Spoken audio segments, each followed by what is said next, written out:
नमस्कार, आप देख रहे हैं वीके न्यूज। मैं हूं सुनील राउत। कहते हैं कुत्ते की दुम कभी सीधी नहीं हो सकती।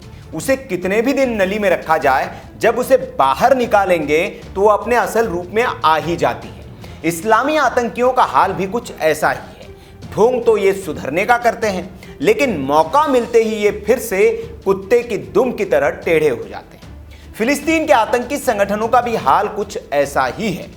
दरअसल इजराइल और फिलिस्तीन के बीच चल रही लड़ाई में सीज फायर का ऐलान किया गया था। इजराइल और फिलिस्तीन के बीच 11 दिनों तक चले युद्ध के बाद 21 मई को इजिप्ट की मदद से सीज फायर का समझौता हुआ था, लेकिन 26 दिन बाद यह टूट गया।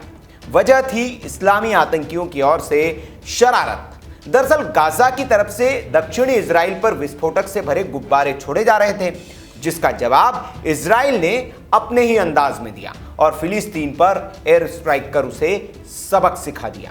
इजरायली डिफेंस फोर्स ने बुधवार को फिलिस्तीन में गाजा पट्टी के दक्षिणी इलाके खान यूनुस में एयर स्ट्राइक की। इस एयर स्ट्राइक के साथ ही इजराइल के नए प्रधानमंत्री नफ्ताली बेनेट ने आतंकियों को साफ संदेश दे दिया कि फिलिस्तीन के प्रति उनकी नीति में कोई बदलाव नहीं है और पुराने पीएम से वे ज्यादा सख्ती से फिलिस्तीन के साथ निपटने वाले हैं।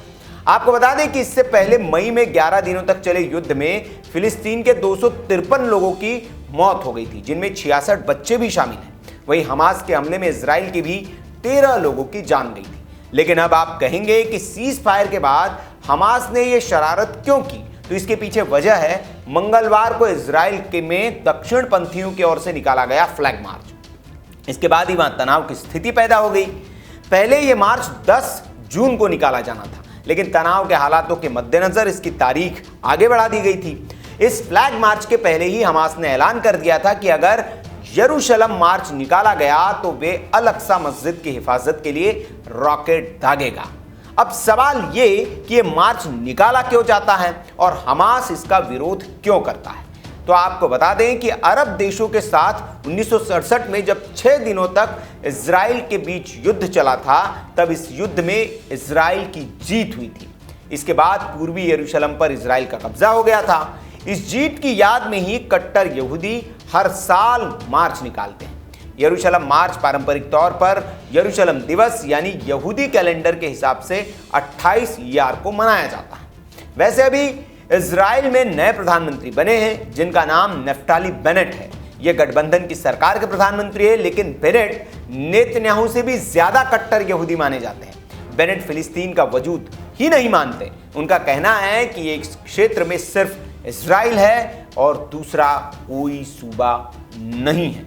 लेकिन अब गठबंधन की सरकार है, तो आतंकियों को यह लगा होगा कि वो नेतन्याहू से कम सख्ती से निपटेंगे। लेकिन नए प्रधानमंत्री ने बता दिया कि आतंकियों के लिए उनकी नीति नेतन्याहू से भी ज्यादा खतरनाक है।